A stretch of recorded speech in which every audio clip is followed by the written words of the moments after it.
Hello and welcome to a brand new edition of News Bants with myself, being Sabite. And me, Paul Nezendonyi.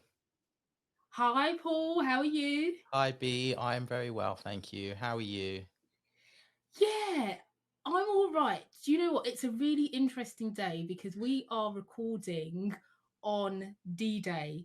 The election is, well, the election's a bit of a joke, quite frankly, but we are recording this as a US presidential election special because it's such a monumental event that's happening, and we wanted to share the experience with you all, the good and the bad. So yeah, it's I don't know where to start, Paul. I really don't know where to start. Where should we start? Well, I guess the thing that's thrown everybody is that I guess that Biden hasn't won by a landslide already. As we're recording, Yeah. they're still counting and tallying up the votes, and it's very, very close. It is. I mean, it's close, but despite the fact that it's close, and we don't yet know who the president is. It's not kind of no one has declared officially who it is. We've had Trump already declare To say victory. Trump is We've got declared. well, yeah, Trump has declared himself as victor. And also, actually, I was listening to the news earlier on, and Biden's team more or less said that they will win. So he's not come out and said, "I've won this election," but they're kind of saying, we will win the election based on what's happened so far. I think it's pretty dangerous that we've had this situation where Trump has been, for a number of weeks now, Trump's campaign team have been seeking to undermine the electoral process, calling out foul and calling out the fact that fraudulent activity has been happening. There is, as far as we're aware at this moment in time, no basis for these claims. So I think, regardless of what happens, if Trump wins the election or it's Biden who wins the election, I think that he has done irretrievable damage to the system, the democratic system in the US, because he's undermining people's trust, eroding trust in the political system. What do you think? I think you're right that he is undermining trust in the political system, in journalism. We've seen that through the fake news warnings that he keeps sending. We've seen Twitter today having to put a lot of warnings on his tweets. I think he's basically undermined trust in a lot, in a range of institutions. But the worrying thing is, or the worrying thing for the left, is that he is popular and all of this is happening, but people are still voting for him. There's been a record turnout this time, and so he has Yeah. had millions and millions and millions of people vote for him. And I think there are a lot of people who are surprised that Biden hasn't, won by the massive landslide yet. And he might still win by a landslide. They're still being counted. But, as you said, Trump has already declared himself the winner. He's already rigged the Supreme Court because he's appointed his own judges. So he's already said he'll go to court. He's got this, he's playing the systems in this way that is dangerous and really frightening. But we continue to be surprised by it. But this is just typical Trump behavior. And, today we're looking at Twitter, so many people are going, oh my God, how's this happening? Why is this not saying what the polls said? Why are we surprised by this? This is Trump. This is America. And actually, I think we do need to face up to the fact the world is a lot more divided than we like to admit. And actually, America is extremely divided, and Trump is incredibly popular still.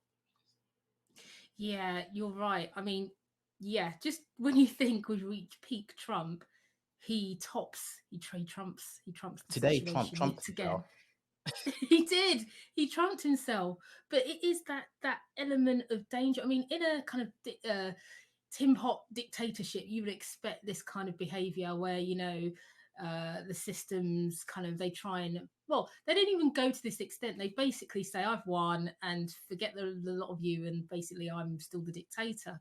This, though, is blatant kind of sabotage of undermining the democratic system, and it's pretty scary. And like I said, regardless of what happens and whoever wins, this is the legacy that's going to be left in America. I mean, he told people to stop counting. i.e., stop the democratic process. These people, have cast their ballots, they voted, and he doesn't want additional votes to count because he knows that those votes that typically come in via the postal route are more than likely going to be for the Democratic candidate Joe Biden, and so therefore he doesn't want people to count those votes. I mean, it's nuts that we're hearing this from the US president, that is the case. And yeah, it's great at the same time that this has been an election where this is, I think, the biggest turnout in history in terms of people turning out to vote, which is great. It's always good that people express their democratic right.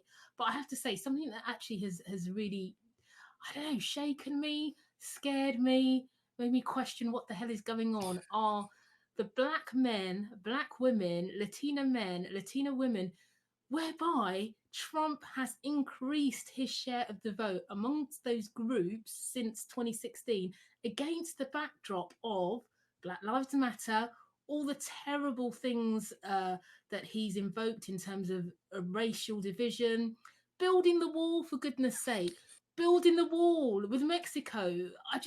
Why would you then vote for him? I mean, look how he separated those kids that will never find their parents again. And what it is the bit I don't understand, and I'm sorry, some people are not going to like what I've got to say right now, but I'll say it anyway because you know me. This is unfiltered. Oh God, go It's on. a bit like Kemi. I don't know. I have to go there, Paul. It's a bit like Kemi Badendock, if I'm pronouncing her surname correctly, when she had that whole speech around, you know, the curriculum and not teaching kids about white privilege, and I just I don't get it. I don't get if you. I'm not saying that if you're black or an ethnic minority, you have to be a socialist. That is not You what are I'm saying though. at all.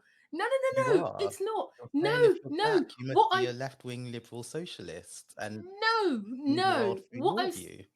no, no, no. What I don't get is how deep breath. Breathe. I, I don't get how you can almost make yourself blind to the reality of what is going on to the majority of your community, the systematic um, destruction of the community via the systems and processes that are in place, and almost ignore that and put your blinkers on and say, well, actually, in my world, everything's great. I've risen to this level, therefore, racism and everything else that's going on, that it's not real. It's not real. You just need to climb on the ladder and do your best, and everything will be great, and everything else. Bah. I don't get that mentality. That's me. I don't get it. I don't understand. And again, I'm not saying that if you're black or if you're any type of ethnic minority that you have to be left wing, but I just don't understand how you can be blind to the reality of what's going on in the world. How can you be blind to what has happened in America, the system, what's going on there? What motivates you as a black woman, as a black man in America to vote for I Trump? I think just I don't think get you it. put your finger. That question, I think, is the question that I think the left is really struggling with at the moment. And not even the left. I think it's too simplistic to say it's the left, and it's the liberals. It's Mm, not as simple as that. But we saw it with Brexit, where people were surprised. We saw it here with Boris winning. People were surprised. We saw it with Trump, 5 years ago. I think the world is more complicated than we maybe like to think. And I think, yeah, black people don't all see the world through one lens. I think no. that, yeah, things are just a lot more, more complicated. And I think what you say is that, yeah, some black people will say, I'm going to be selfish, I'm doing okay, so I'm not going to think about other people. But that's with all races. It's the same with classes. There are people from lower working class backgrounds who will vote for the Tories, for example, and people say, well, the Tories, the party of the rich people, but actually people will still see something they like. And the same with rich people will say, I might vote for the Tories because I like that, or I might vote for Labour because I see something there. I think that it's a lot more complicated. And I think we need to answer that question about what is it that attracts someone to vote. And actually, the thing we saw with Trump is that, him going around singing YMCA and Macho Man, him with his simple messaging, his message of hope, people like it. Trump had a very simple message of hope. He's built up the economy. even though the economy was actually, strong under Obama when Trump Yeah. took over, Trump has taken that and said, "I've strengthened the economy," and essentially said COVID is a blip, and there's more jobs than there are people. He's offered hope. He went to Florida. He offered hope to Black people and to Latinos, and that resonated. I don't know what it is that about it, but something resonated, and actually, he somehow has offered something that Biden hasn't. And when I look at Biden's campaign, it was just lackluster. It was boring. It just didn't have any vigor. And I don't like Trump. I don't like anything Trump stands for, but it was a campaign that's captivated. And in the sense of him, whether you're saying good or bad things about him, you're talking about him.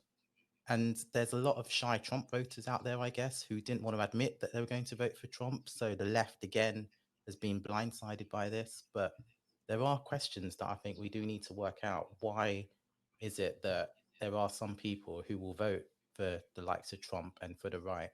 Because until we do that, I don't think we've got a hope. I think we can't just keep assuming that because we believe in goods and or in the left or in fairness and all of that kind of stuff, that's enough.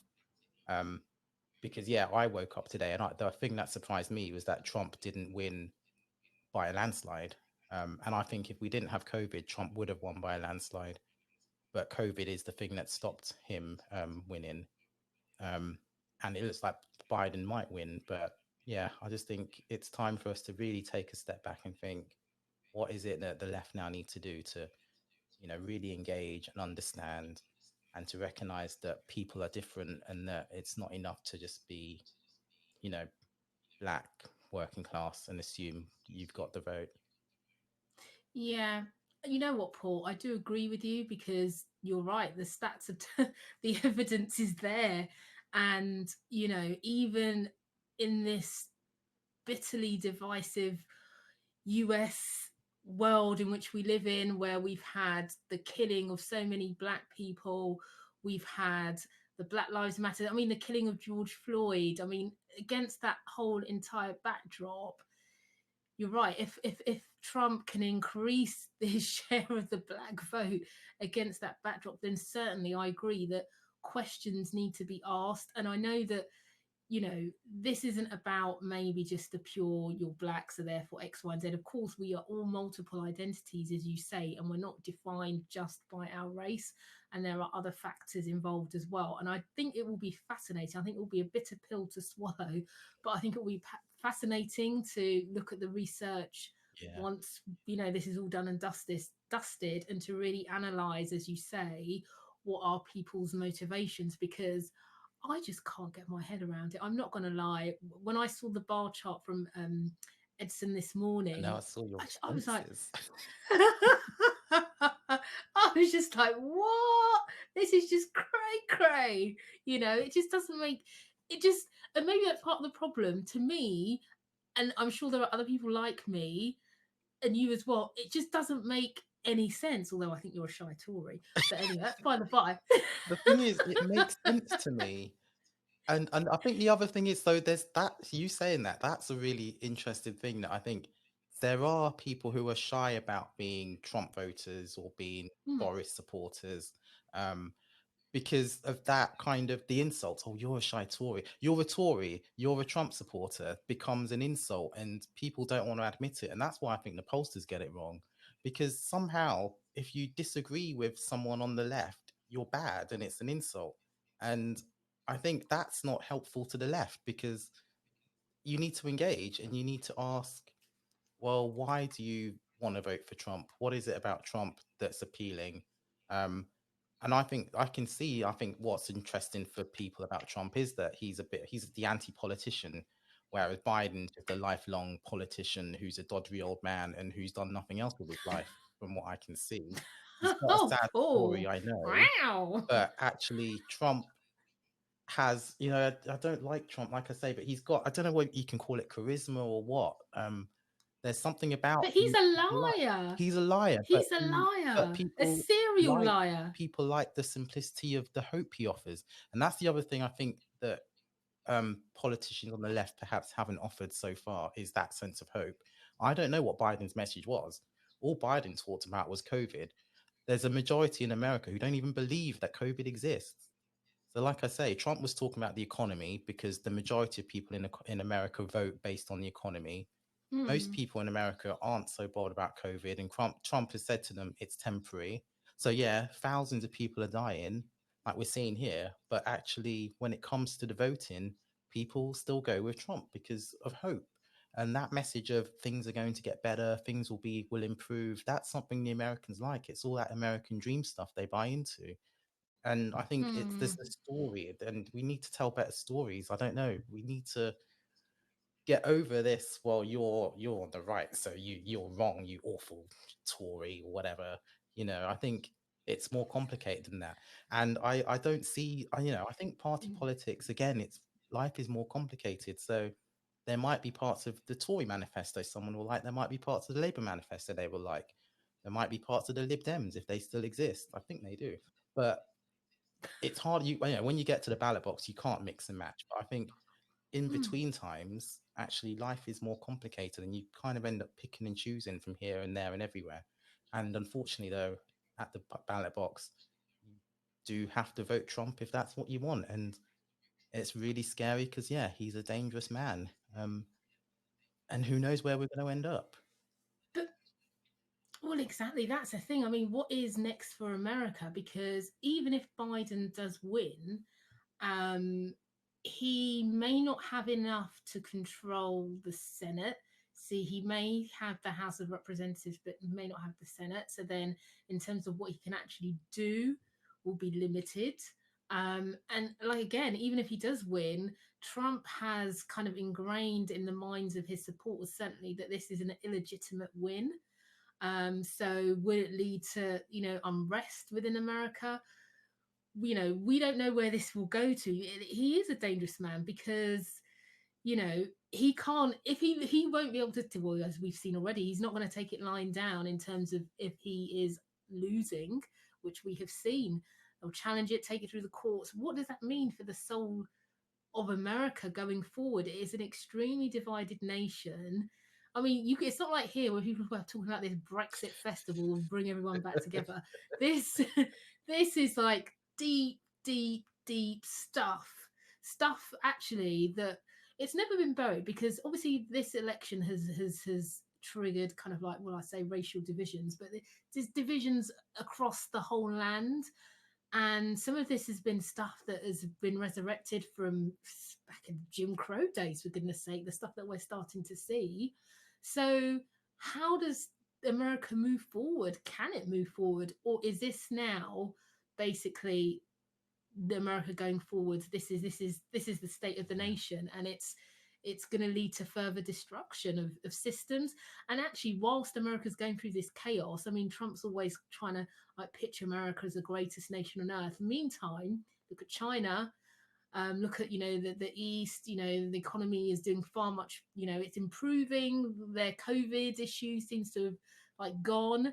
And so, whilst the West is kind of going through this crisis in its democratic process, other parts of the world are carrying on. And what is Yeah, left I think for you're right America? that actually probably the most dangerous thing is the rhetoric that he's put out there, and it's the continuing undermining of the media and politics, the courts, and the various institutions. And if in people's minds Trump, if Biden wins, and in people's minds, yeah, it's illegitimate, then yeah, he has no authority. And yeah, as you say, he may not, politically the system may not allow him authority, but it's more that in people's heads he's not the real president. And that kind of story is dangerous. The media will try, but if Trump's continuing to criticize and undermine, he's still got Twitter.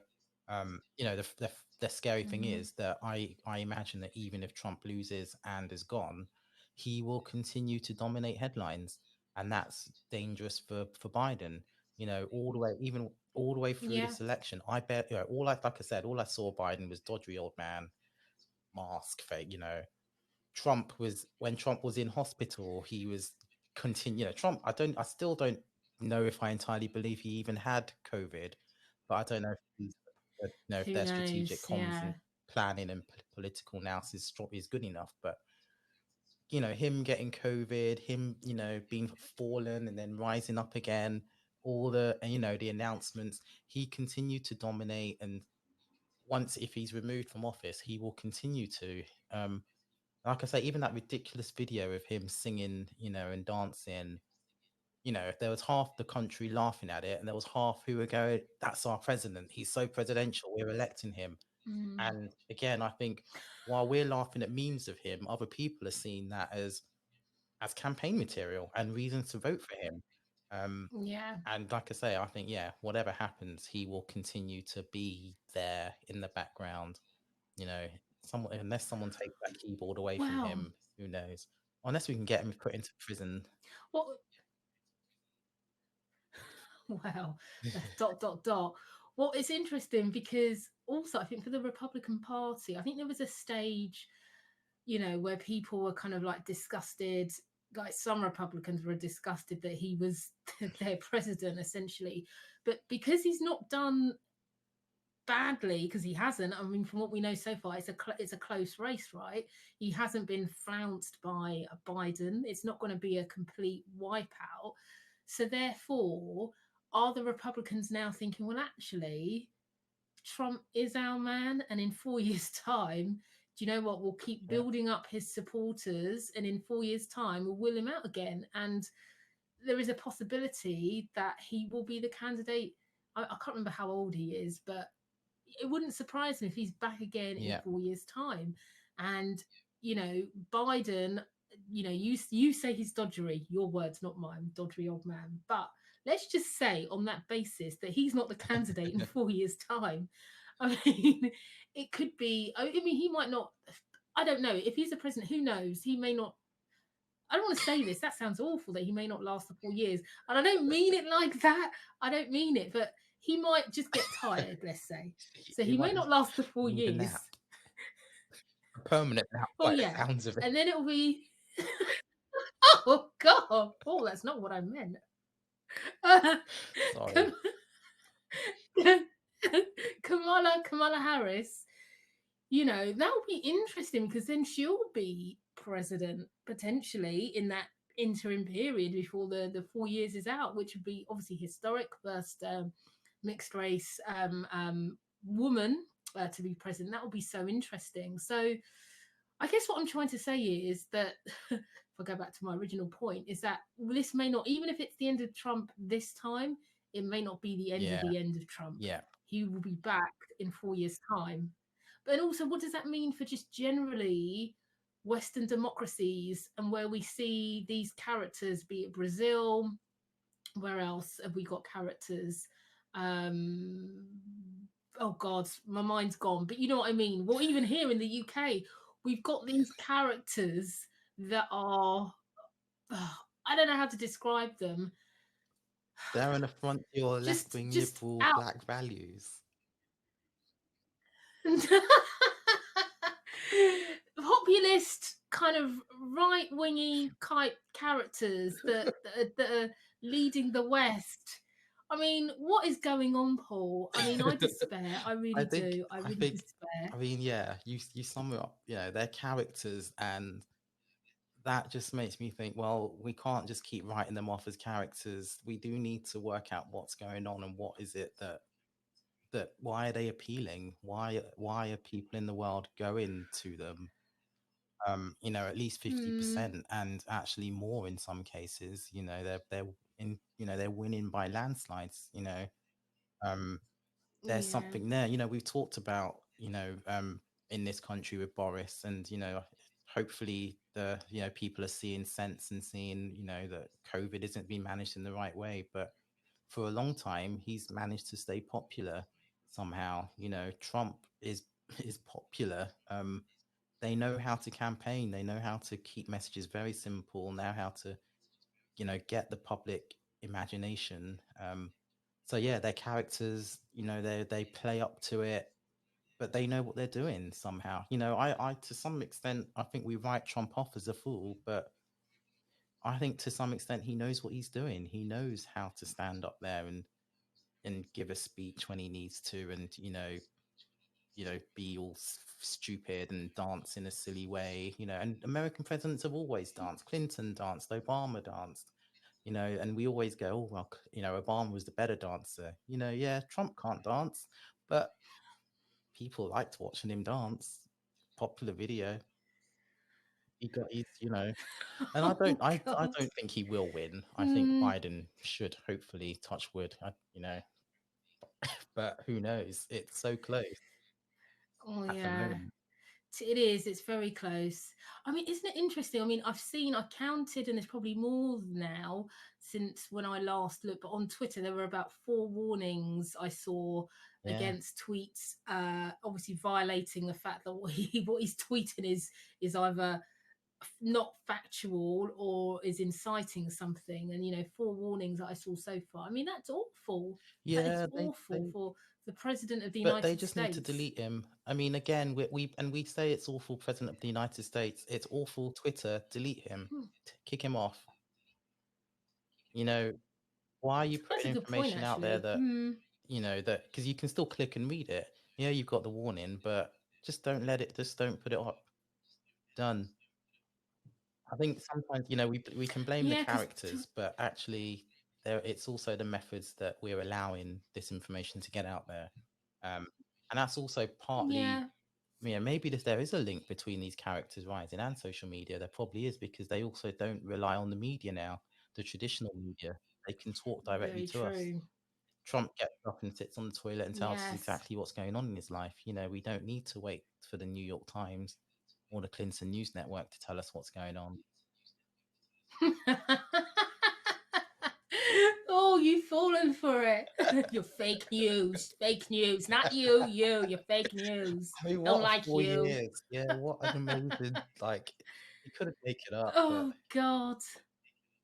No, as Alan tweeted on Twitter, obviously, that because I said this is basic this year, or this event. I think there was something about the Republicans had down a senator who's actually died, and they kind of had him on the ballot, but he's actually dead. And I said, well, this could be like a script from Sunset Beach, that yeah, famed old soap from back in the day. And Alan tweeted back to me saying that this year could have been written by the ghost of Aaron Spelling. And you know what? He's right. He's right. I mean, it just can it I just yeah, it's just an unbelievable 2020. It really is, and it's not over yet. We still don't know what's happening with the election because we don't know the result. Obviously there's postal ballots, and by the way, the American system, obviously they've got their system, but what a long old system it is, isn't it? It's very long-winded. That you can put your ballot in the post yesterday, and it will take so many days to get to its destination, and then it's counted. It seems like a really old-fashioned system for such a modern country. And obviously there's a whole thing about the electoral college system, which is a whole other ball game, because you can win the election by popular votes, but yeah. unless you've got the electoral college, you don't win. So anyway, look, No country that's their has it system. perfect. Well, That is I'm the sure there system. are, but, No. yeah, it is, yeah. Ah, Happy. Paul. Well, I'm sure we will come back to this. I know, Paul. I know. I'm sure we will come back to this topic soon when we know who's won. But for now, thank you so much for listening to us. Continue to do so. If you are on YouTube, please subscribe to our channel, like it, leave a comment. If you're on Twitter, we are at And if you're on Newsbants. Instagram, we are at Newsbants. Yeah, we're Newsbants everywhere. We're Newsbants, basically. Well, thanks, guys, for listening, and we will see you Take care. soon. Take Goodbye. care. Bye.